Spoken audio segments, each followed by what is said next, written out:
Tola panjang, asafu. Bukan asfi ya. Ini pakai hamzah. Kalau asfi kan bil-ain. Zul asfi ini asafu. Sedihnya panjang. Dia akan nestapa sepanjang hidupnya. Ya, jadi kalau kerja, jangan terlalu melihat ke atas. Nanti akan ngomel sendiri. Saya yang kerja kok dia yang dapat. Kalimat itu masih muncul di orang ngaji di Ribet tuh aneh. Ya, saya ngejar kok dia yang dapat. Saya rajin kok dia yang dipuji. Ya, itu orang kejar di kantor, di pabrik-pabrik. Ternyata di institusi juga sama, benar ya? Benar sih, sama. Kita lihat ada satu institusi kerjaannya agak mirip dengan institusi yang lain, tapi yang kerja yang lain itu yang dapat nama yang pertama, yang lain ini marah-marah, padahal dananya sama-sama punya negara, cuma karena namanya nggak disebut. Masalahnya apa? Berarti selama ini institusi ini kerja bukan untuk Allah, bukan ketuhanan yang Maha Esa. Ente pengen disebut. Jadi kapan kemudian pekerjaan kita tidak menjadi ibadah kalau kita kemudian berharap diperhatiin makhluk oleh penguasa, pimpinan dalam program-program kita. Nyata yang masih dinas baik swasta ataupun yang negeri ya. Gak usah begitu. Sama nulis buku, berdakwah ya, itu juga sama. Nah, jangan sampai kemudian kita ngomong ini, pembahasan dia mah aneh duluan. Itu kalau bukan karena ini dia nggak jadi. Ada kalimat-kalimat begitu, kalau bukan karena saya dia nggak jadi. Itu kalimat orang iri dengki. Nah, itu jangan sampai muncul kalimat begitu. Ya tola asufu, maka orang ini akan nestapa sepanjang hidupnya.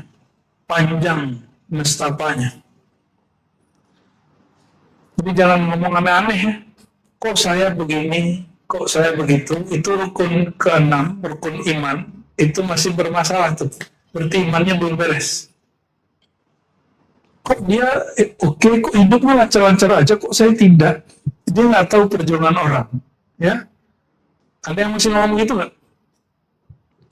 Ini karena ini belum dapat jodoh misalnya ini ya. Kok dia dapat jodoh, kok aku belum? Terus urusannya apa? Emang kita siapanya Allah sehingga kita boleh protes ke Allah begitu? Ya, nggak boleh protes-protes begitu ke Allah. Biasa aja. Ya, banyak kok yang cakep nggak dapat jodoh. Bajunya yang jelek langsung nikah. Saya kaya dulu, banyak kok orang miskin udah punya anak 3, udah mateng, kematangan, udah gak mau nikah lagi. Banyak juga tuh. Jadi urusannya nggak ada urusan dengan dia mateng, dia kaya, dia cakep. Karena itu masalah Allah ngaturinnya apa. Ya, kalau Ustadz lain lagi. Ya, kalau Ustadz tuh pengen punya jamaah banyak, pengen viral. Ya, saya yang pinter kok dia viral. Ya, itu ada yang ngomong gitu kan. Saya ngajar dia, saya nggak viral kok dia viral. Kalimat-kalimat begitu, itu pertanda dia nggak beriman billahi al-qadir al-muqtadir. Hati-hati kalimat itu jangan muncul. Ya, dia itu dulu bodoh, sekarang udah terkenal nggak nyapa-nyapa aneh. Ya, emang urusannya apa nyapa? Justru karena dia terkenal nggak sempat nyapa ente nyapa dia gitu dong harusnya. Itu terkenal, dia belum terkenal. Ya, semenjak kaya ini jadi pejabat ini udah kalau lupa sama kita. Itu orang baper. Hidup ini kalau mau bahagia jangan baper, ya. Waman atlaqa basaruhu tala asafu. Kalau terlalu lama memandang orang, memandang nasib orang, jabatan orang, jalan hidup orang, kita nestapanya panjang, sedihnya panjang. Nah, mau bahagia, jangan terlalu banyak lihat orang. Wa fi anfusikum afala tubsirun, pandang dirimu. Bukankah banyak sekali nikmat hari ini? Ya, jangan dikira nikah itu enak loh. Nikah tuh enak malam pertama. Malam kedua sudah mulai berat, besok masak, besok mulai menafkahi. Kalau punya anak mulai ada tanggungan, ya Masya Allah. Itu nggak? Ya emang cinta-cintaan doang enak.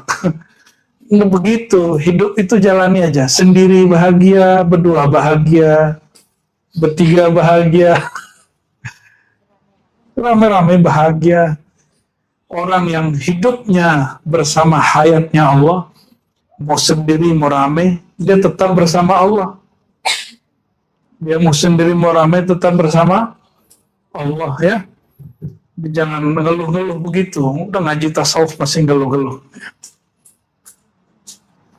Apalagi kata beliau, "Wa man atlaqa amalahu sa'amalu." Siapa yang terlalu melepas angan-angannya, ini terlalu panjang angan-angan. Nah ini hati-hati, training-training hari ini isinya membuat orang berangan-angan. Bayangkan di depanmu ada mobil. Wah, belum punya mobil nih. Nyesek lah kalau lihat orang punya mobil. Bayangkan di depanmu ada dolar. Ya salam. Gak begitu cara didik orang.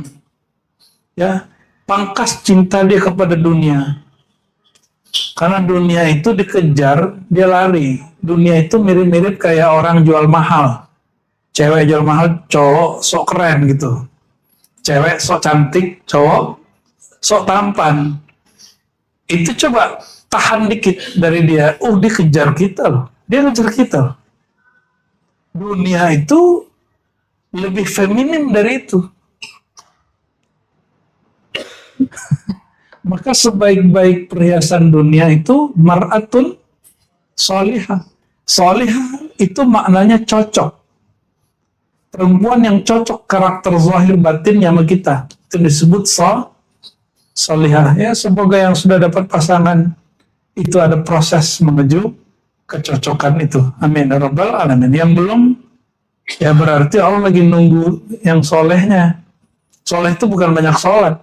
Kalau dia banyak sholat, banyak zakat, dia banyak sholat, banyak zikir, nggak mau kerja, gimana ya? Jadi beban nanti ya. Tapi dia mau sholat, mau kerja. Itu namanya soleh. Ya kerjanya mesti keren, ya mesti ada kerjaan. Rezeki itu kan yang penting asbab aja. Banyak orang kerjanya dikit, duitnya banyak. Banyak juga orang yang kerjanya banyak, duitnya dikit. Berangkat pagi pulang sore nggak kaya-kaya. 10 tahun malah tambah banyak utang. Tapi ada orang nggak begitu, dia kerja sehari cuma 3 jam, tapi omsetnya melebihi orang yang kerja 10 tahun. Berarti rezeki Allah ini, ya. Berarti ada sesuatu sir dalam diri dia yang kemudian membuat dia berubah dan berbeda, ya. Lalu beliau mengatakan, ya, jadi siapa yang terlalu banyak melepas angan-angannya harus dekat. Ya, sa'amalu, orang yang banyak angan-angan akan buruk amalnya. Amalan terburuk namanya hasad. Aswa'ul amal hasadul hasid. Ya. Min syarri hasidin idza hasad. Di saat orang yang iri dengki melancarkan keiri dengkiannya. Nah, itu mulai dia berbuat buruk. Ini hati-hati. Ini harus dihajar terus dengan zikrullah dan salawat kepada baginda Nabi Muhammad SAW, lalu mendengarkan kisah-kisah kenabian, kisah sahabat Nabi. Nanti penyakit iri dengkinya sembuh. Iya, situ enak kan gitu ngomongnya. Emang enak. Situ enak, punya kerjaan, situ enak kan begini. Kita mandang orang itu tanda kalau kita atlaqa basar, terlalu memandang dia berlebihan. Coba mulai pandang diri kita dan terima apa adanya, ya, pasti bahagia. Wa man atlaqa lisanahu qatala nafsahu. Siapa yang terlalu melepas kata-katanya, gak ditahan-tahan, ya. Ini banyak nih yang melepas kata-katanya nggak direm-rem, ya, ngajak berantem se-Jakarta ntar nih. Udah ada ngajak berantem ini, bahaya ini. Cuma masalah demo-demo doang. Qatala nafsah. Dia telah membunuh dirinya. Jadi orang yang ngomong sembarangan sama dengan bunuh karakter sendiri. Ya, maka kita juga minta ampun kepada Allah jika ada lisan yang berlebih. Ya, semoga Allah tutupi aib-aib kita. Allah hapus masa-masa buruk kita. Amin ya rabbal alamin. Wa qala lahu qail, ya, ada orang bertanya, "Ausini, beri aku wasiat." Apa jawaban beliau? Ittakhidhillaha sahibah. Jadikanlah Allah sebagai sahabat sejatimu. Nah, ini coba. Teman sama teman. Kalau teman kita tahu, aib kita masih berteman nggak sama dia? Udah nggak ya? Benar.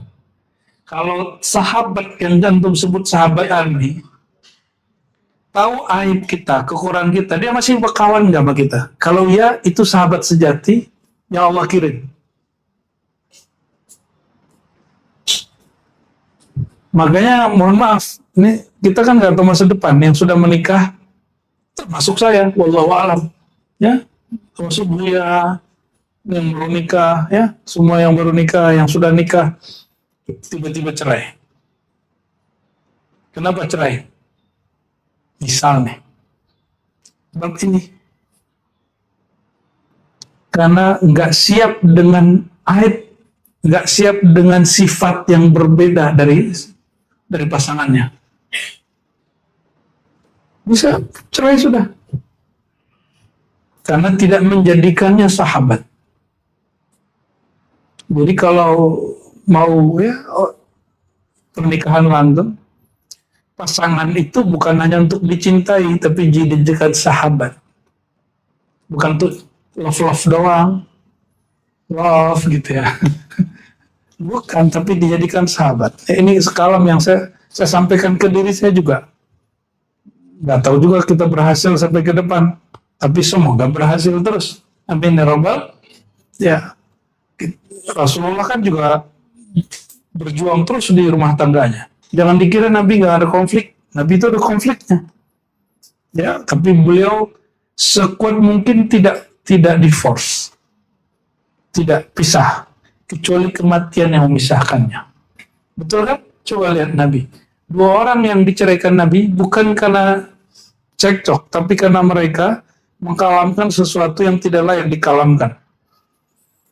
Ada yang dikerjain Sayyidah Aisyah, itu pinternya istri Nabi Aisyah ini ya. Apa kata Aisyah? Eneng, kalau kamu nikah nanti sama suamiku. Nanti bacalah doa keren nih. A'udzubillahi minka. Itu doa keren nih, doa yang azim, luar biasa. Akhirnya si Neng Arab ini, baca doa itu Nabi masuk. A'udzubillahi minka ya Rasulullah. Aku berlindung darimu, wahai Muhammad Rasul. Nabi kaget. Laqad uzti bi'azim. Kamu sedang membaca sesuatu yang besar. Maka di Hizb Bahar kita ada doa. Allahumma yassir lana umurana ma'ar rahati liqulubina wa abdalina. Terus wassalamata wal fidin. Terus kullana sahiban fi safarina wa hadarina wa khalifatan fi ahlina. Ya Allah, jadilah engkau sahabatku ketika ataupun aku mukim.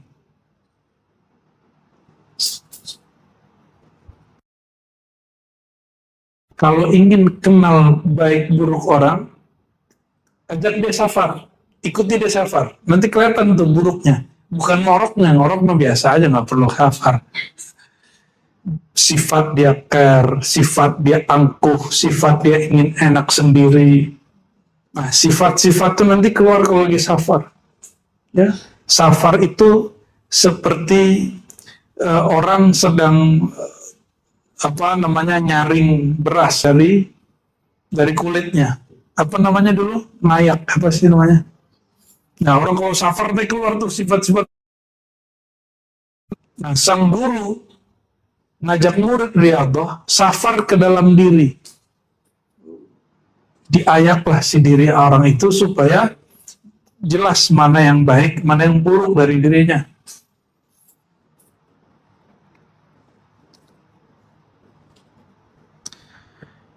Yang tahu kita ini baik buruk tapi tidak pernah meninggalkan kita siapa? Ya Allah. Jadi jangan kecewa kalau ada. Makanya Hizib Bahar ini kalau dihayati, orang cukup curhat kepada Allah Subhanahu Ta'ala. Maka curhatlah dalam tahajud. Habis tahajud, ya sujud, sebut keluhannya apa? Sebut aja ke Allah. Allah kan maha mendengar.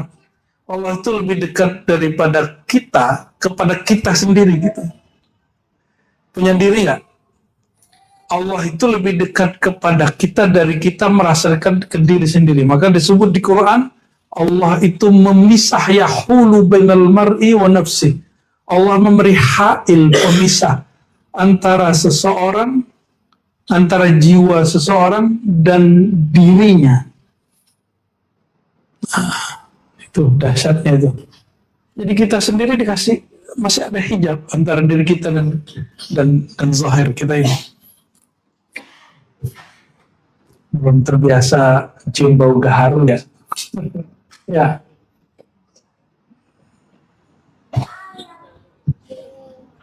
Wa qala li rajulin fi tawaf, "I'lam annaka la tanal darajat as-salihin." Nah, semoga nanti nih ahli syair ribat bikin syair ya.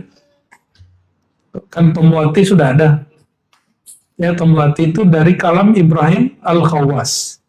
Kemudian jadi Tomwati digubah oleh Sunan Bonang. Jadilah Tomwati dan dimasyhurkan oleh Sunan Bonang zaman now. Opik. Ya, sahabat kita. Ya, saya kalau ke beliau bilangnya abangku gitu. Ya, salah bener ya. Ya. Protes dia, kok nomor saya nggak bisa dihubungi? Ya iyalah, orang nggak aktif. Ya, itu kita bersyukur masih ada orang kayak dia, dan dia menghidupkan pakai sunnah serban. Walaupun ada yang bilang badut, ya terserah. Yang penting dia menghidupkan sunnah serban. Ya. Apa kata beliau kepada seseorang saat tawaf? I'lam annaka la tanalu darajat as-salihin. Kamu tidak sampai derajat orang soleh sehingga melewati 4 hal. 1. Pertama, tutuplah bab kenikmatan. Bukalah bab kepayahan. Tutuplah bab kemewahan maksudnya. Tutuplah bab kemewahan, kemanjaan, bukalah bab kesusahan. Ingin jadi orang besar, maka susahnya harus banyak. Lebih mudah bikin skripsi apa bikin disertasi? Nah, paper 7 halaman sama nulis tesis 300 halaman, lebih mudah yang mana sebenarnya?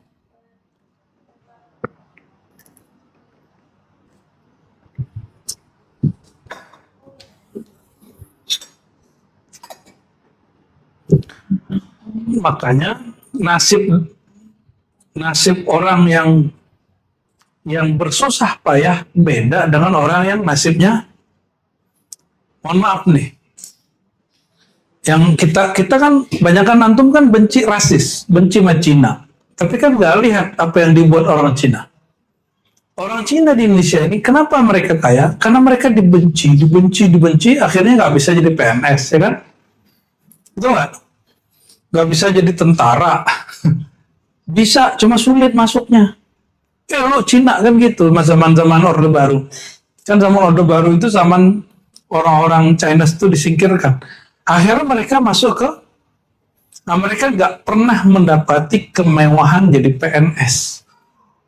Gaji tiap bulan nggak pernah. Terus gimana? Mereka potong kompas karena hidup ini susah. Mereka berdagang itu susah apa mudah? Coba modal dagang itu besar apa kecil? Kalau orang, kenapa tidak banyak orang jadi pengusaha? Karena banyak orang takut sebelum mencoba. Benar kan? Sama antum takut masuk tarekat karena takut gila, padahal belum mencoba. Padahal nggak ada orang gila masuk tarekat, yang ada itu orang gila masukin tarekat tambah gila. Sama orang gila masuk kuliah tambah gila nggak? Itu salah ke tempat kuliahnya atau dia yang salah? Ya, jadi sepengetahuan saya orang gila masuk tarekat itu nggak ada karena ketarekotannya, tapi emang dianya gila masukin tarekat. Ini sudah berapa nih kita punya kenalan? Aneh kenal sama orang gila itu. Karena ada yang teman kecil kita juga 1-2, ya, yang kemudian disebut gila, tapi menurut saya bukan gila juga, mungkin stres. Karena stres, tuntutan hidup, dituntut sama keluarganya lebih. Dia lihat orang kok bisa begini, kok dia enggak, akhirnya otaknya kebentur. Nih hati-hati, ya. Stres itu awal kegilaan. Bertorikoh itu obat stres, mungkin nggak gila. Ini yang bilang masuk torikoh gila itu setan, bener ya? Setan bener itu. Senang bener nyebut gitu, Bu ya. Oke, jadi gimana caranya? Ingin mendapat derajat solihin, satu apa? Tutup bab kemewahan. Tidur-tiduran, nikmat asik kan? Tidur-tiduran itu asik. Kalau ingin jadi orang soleh, kurangin tidurnya, baca Quran, zikir. Ya, tadabbur Quran, tafakkur alam. Ya, lalu apa? Masuk ke dalam diri. Wa fi anfusikum, ya, an-nazar ila dakhil nafs, memandang ke dalam diri.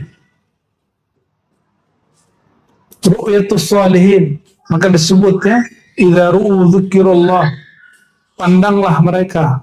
Ini yang disebut muallimi, menyambungkan hati dengan rohani orang-orang soleh. Jika tersambung, langsung tersambung kepada Allah Subhanahu wa ta'ala. Jangan malas. Jika di dunia orang rajin, dia dapat kemewahan, maka dalam bab kerohanian dan keilmuan, kalau rajin dia dapat kemewahan ilmu itu nanti. Jangan mewah di awal, mewah itu di akhir. Jangan senang di awal, senang itu di akhir. Hal yang biasa, tapi beliau tegaskan di sini. Maka berkalamlah beliau-beliau ini kalau duduk. Ini murid-murid kalau tahu masa lalu kita, nggak mungkin mereka santai hari ini. Ya, ente kalau tahu susahnya, suluk aneh, nggak mungkin santai-santai depan, ngudut-ngudut, santai, ngoceh-ngoceh, orang zikir, antar aja, ya, kita nanti aja ikut, gitu ya, nggak mungkin. Kalau melihat gimana kita dulu riyadhahnya, bangun tidur, langsung zikrullah, tidurnya cuma 1 jam sehari. Ya, 1 jam semalam, malam 1 jam, siang 1 jam. Selebihnya ngapain? Zikir, sholat, zikir, sholat, zikir, sholat. Kaki ini nggak tahu rasanya apa, badan ini nggak tahu rasanya apa, leher sampai sekarang ini sakit karena saya dulu sering begini zikirnya. Maka saya tidak mengucapkan zikir, kepalanya nunduk. Zikir itu kepalanya biasa aja. Ya, sampai hari ini leher saya sakit. Coba lihat ya, ada guru besar kita di Sunda itu waktu tuanya kan begini, sudah uzur sininya, meninggalnya kan begitu. Ya karena zikir terlalu, nah apalagi kolesterol tinggi, Bu ya, sudah itu. Ya sampai hari ini itu efek yang saya rasakan waktu kecil. 40 hari, 40 hari, ditambah lagi setelah itu, kemudian kita zikir tiap malam, sampai kemudian nggak tahu lah tuh. Ya dunia itu, saya tuh bingung melihat orang ketawa, gitu, apa sih yang diketawain? Itu bertahun-tahun loh. Mulai dari kelas umur 13 sampai selesai S1 itu saya nggak menikmati kalau ke puncak, ke sungai, itu nggak menikmati. Nonton lawakan tuh nggak menikmati ya. Makanya nggak pernah hadir nonton bareng kalau di pesantren itu. Di asrama saya nggak pernah hadir. Sesekali aja. Kok mereka lucu? Bagi saya nggak lucu gitu. Bagi mereka asik, bagiku kok gak asik. Jadi teman saya nanya, kamu pilih mana? Duduk di tempat bagus itu atau apa? Apa yang paling kau nikmati? Dan saya polos saja. Yang paling asik tuh di dalam ini gitu. Kita duduk zikir sendiri, ta'ammul sendiri, tazakur sendiri, tadabbur sendiri. Mewah sekali dalam ini. Mewah sekali. Jadi istana yang Allah berikan, yang Allah sebut qalbu itu, qalbul mu'min Rasulullah, qalbul mu'min itu istananya Allah, itu mewah sekali. Cuma kan antum nggak ngerasain, ya? Coba, sekarang kita zikir khojakan. Khotam khojakan kulhu 1000 kali itu 1001. Diribat itu paling dikerjain dibaca cuma 100. Ya kan? Setiap Jumat tuh. Nggak ada diajak antum 1000. Coba, guru-guru kita ngelatih kita dari dulu sendiri baca 1000. Tiap malam. Sendiri baca 1000. Subhanallah, tadi aja saya baca begitu sudah ada yang ngeluh kan. Aduh, lama sekali bacanya nih ya. Padahal kita udah baca cepat. Kita baca pelan, protes kok lama amat. Kita baca cepat amat gak bisa diikutin. Ente maunya apa? Ya, kita ngasih tunjuk bahwa kalau wiridan boleh cepat, tapi kalau baca Quran, bacanya harus warattilil Qur'ana tartila. Kalau wiridan boleh, boleh gitu. Tapi kalau lagi tartil, mesti jelas. Bismillah itu. Kita ada sanadnya juga. Jadi ada sanad baca wirid, ada sanad baca Quran, beda. Tadi namanya musabbahat khadir, kaset dapat Fatihah, Allah menyuruhnya begitu. Itu namanya musalsal bil Fatihah. Hadis ini didhaifkan oleh ahli hadis, tapi ini bukan wilayah ahli hadis. Ini wilayatul qurra, wilayah ahli qiraat. Ahli sanad musalsalat.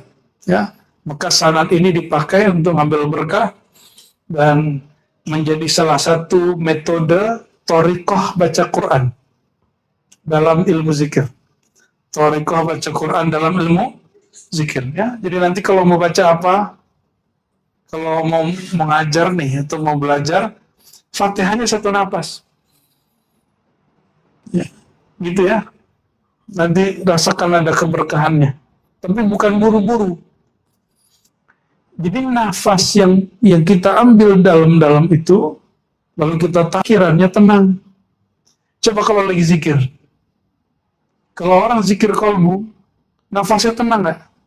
Kalau nafasnya tenang, pikirannya tenang, nanti hasil pikirannya jernih. Nanti dia baru bisa menangkap yang tidak bisa ditangkap oleh orang-orang biasa. Itu sebabnya ilmu orang ahli zikir khafi itu aneh-aneh. Aneh-aneh itu maksudnya apa? Orang nggak bisa membicarakan itu, dia dengan mudah membicarakannya tanpa ada beban, dan orang paham. Orang nanti bingung, kok dia bisa ngomong begitu ya? Gitu. Dia sendiri bingung, loh kok aku bisa ngomong begitu? Nah, ini yang dikatakan oleh para imam, zidni fika tahayyura. Ya Allah, tambahkan ke zidni fika tahayyura. Nah begitu, sebanyak ini murid gimana ceritanya? Ya, nah, itulah rahmatullahil wasi'ah. Rahmat Allah yang sangat luas, ya. Yang kedua, an tughliqa babal izzi wa taftah babaz zulli.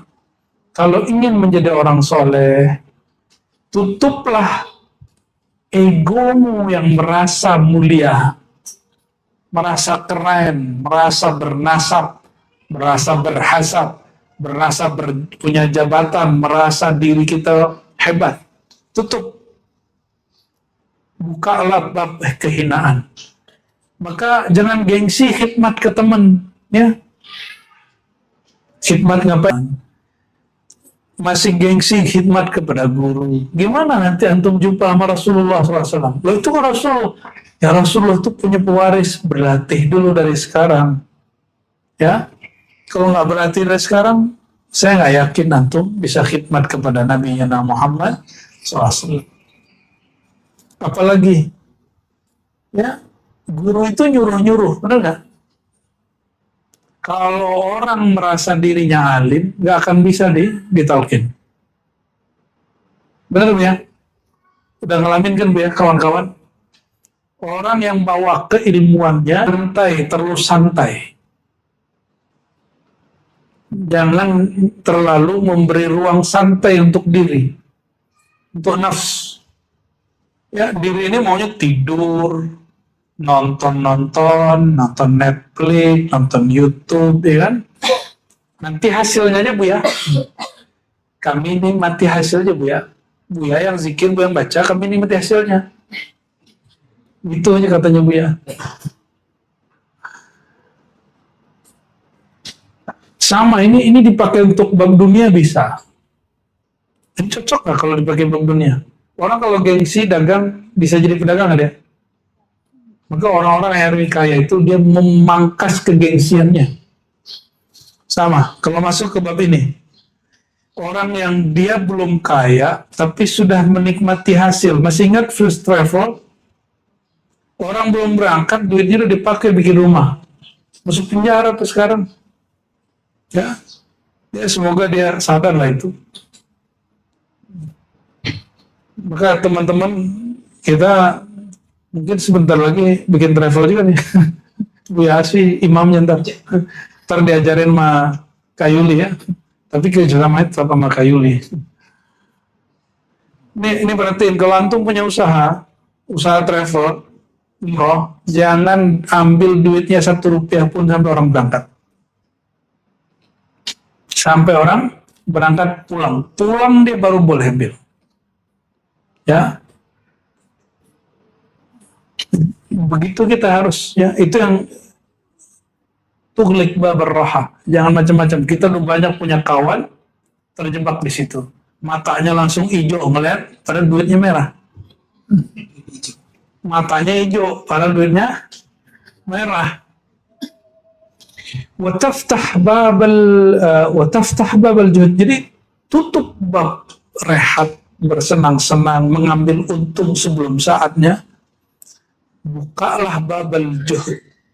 Ya, bukalah pintu kesungguh-sungguhan, ya, berlelah-lelah sebelum sampai pada ujungnya. Sama nulis skripsi, nulis tesis itu sama ya. Kalau nulis itu begadang nggak? Kalau nulis pakai tiduran bisa nggak? Bisa. Laduni kali. Warabi'ah yang keempat, ini pendek-pendek aja kita baca. Tughliq baban naum, tutuplah bab tidur. Jangan banyak-banyak tidur. Wa taftah babas sahar, dan bukalah bab begadang. Ini bukan begadang yang disebut Bang Haji Roma, ya, Bang Hakul Yakin. Dapat nama baru dia sekarang dia, Bab Hakul Yakin. Yang dia maksud di situ begadang yang negatif. Kalau ini begadang apa?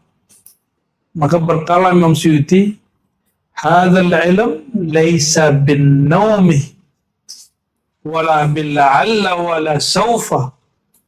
Tetapi ilmu ini bukan dengan engkau mengatakan, coba kalau saya nanti bisa begini, coba kalau dulu saya rajin, coba kalau saya baca 5 jam setiap hari, coba. Seandainya. Kan banyak begitu kan? Ya, saya ketemu Gus-Gus di Jawa, terus melihat fenomena Gus Baha, the power of subtitle. Kan ngajarnya bahasa Jawa, tapi semua orang Indonesia sampai ke Malaysia bisa menikmatinya. The power of, sebanyak itu Gus-Gus Jawa ceramah, tapi subtitle dia yang paling oke kan? Bukan. Emang batinnya insya Allah oke. Ilmunya insya Allah oke. Kita kan nggak tahu hakikatnya. Saya kan nggak pernah jumpa juga. Ya, the power of subtitle itu zahirnya. Enggak ada orang Allah masyhurkan dengan ilmu kecuali Allah ridho kepada ilmunya. Tidak ada orang Allah masyhurkan dengan kewalian kecuali memang dia seorang wali. Ya, walaupun orang lain nggak percaya, kan nggak semua juga senang sama Gus Baha. Nggak Habib Lutfi mursyid, ya kan? Nggak semua orang sepakat dia mursyid lah. Emang kalau Dawami nggak sepakat Habib Lutfi mursyid, terus batal mursyid dia? Ya, kan ada urusan. Kalau Dawami ini belum 40, ente belum berhak jadi mursyid. Lah mursyidnya udah ngangkat. Dia umurnya misalnya sekarang umur 25 misalnya, belum kan? Diangkat gurunya jadi mursyid. Belum 40 tahun. Emang kalau ada orang membatalkan, ente belum 40, nggak boleh jadi mursyid, batal nggak? Lo mursyid dia ngangkat. Ya, guru saya jadi mursyid umur 21 banyak. Umur 18 ada. Umur 18, 19, 20, 21. Nih, orangnya masih hidup 2 orang. Udah meninggal 1 orang. Yang masih ada yang 20 sekian gitu. Tapi kalau 2 guru kita umur 27 dua-duanya. Ya, Abuya Masri, Abuya Rizwandi Datuk Sri. Itu punya tarekat 2, Naqsyabandiyah Samaniyah. Masih hidup orangnya. Umur 70, satunya mungkin udah 70 juga kali. Dapat ijazah sebelum 20 tahun. Jadi mursyid sebelum umur 20 tahun. Yang baru meninggal tahun lalu, Syekh Tuanku Mudo Sawir, ya. Bukan Dawir lah ya. Dawir lain lagi ceritanya. Itu mimpin suluk dari umur 21, wafat umur 74. Berapa tahun dia mimpin suluk, dan setiap malam di luar suluk zikir 5.000 sekali duduk. Gimana? Terakhir ketemu dia marah-marah sama saya. Dia bilang, gara-gara ente nih saya nggak tidur 3 bulan. Loh, kenapa Bu ya? Gara-gara ceramah ente. Tiap malam orang minta telukin. Ampun, habis itu dipeluk-peluk gitu. Alhamdulillah hubungan kita dengan anak-anaknya juga baik. Ya, alhamdulillah ya. Keluarga besarnya suruh-suruh dekat situ. Ya, jadi nggak ada tuh mursyid Payakumbuh mengusir saya, nggak ada. Antum kalau ada tunjukin 1 orang aja. Kalau kemursyidin dia bener. Ya. Kecuali dia pernah jadi orang gila. Orang gila Bu ya. Sholatnya wajib nggak? Kalau Buya mursyid terus Buya gila, mohon maaf. Itu batal loh mursyidnya Buya. Batal loh mursyidnya. Nah, ada orang yang begitu ya. Udah debat sama kita. Nggak mengakui kebenaran. Ya kita kan nggak boleh maksakan kebenaran yang kita pahami ke orang, ya sudah. Laka malaka lana malana. Yang dia pahami ya sudah. Yang nggak baik itu apa? Menyebar fitnah dan adu domba. Saya heran kok ada mursyid ngadu domba orang. Itu heran. Terus main Facebook, jelek-jelekin sesama mursyid. Nah itu kan lucu. Aneh itu, aneh. Ya. Menurutku sudah batal kemursidannya. Wal khamisah. Bayangin Bu ya, orang suluk dia main Facebook. Mursyid main Facebook, lagi mimpin murid main Facebook. Itu gimana ceritanya tuh? Murid dilarang main handphone. Dia main handphone. Sohe gak tuh? Sama kayak ngelarang anak merokok, dia yang merokok depan anaknya. Wal khamisah, yang kelima, an tughliq babal ghina wa taftah babal faqr. Tutuplah bab sok merasa diri cukup dengan ilmu diri sendiri. Wa taftah babal faqr.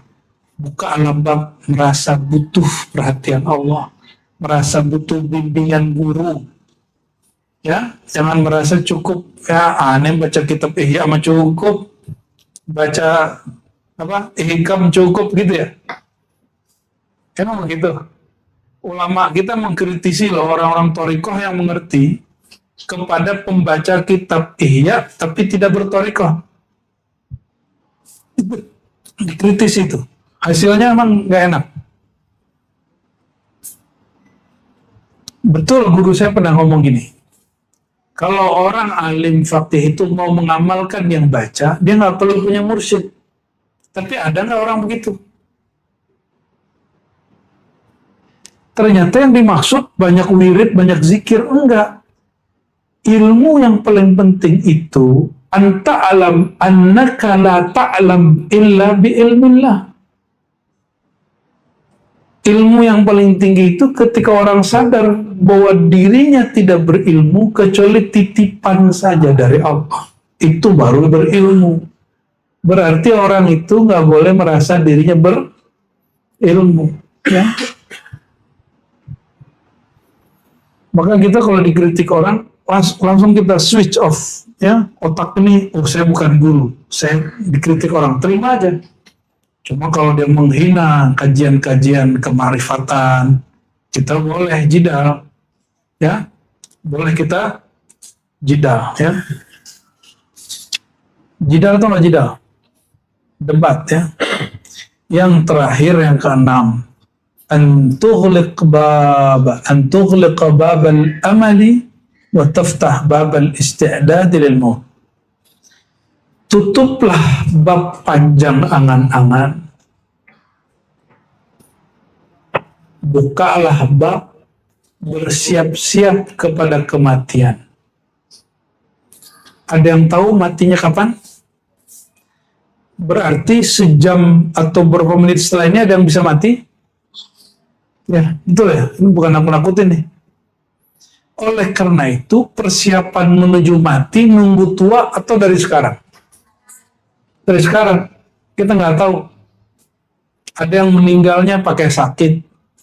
Ada yang nggak pakai sakit. Ya.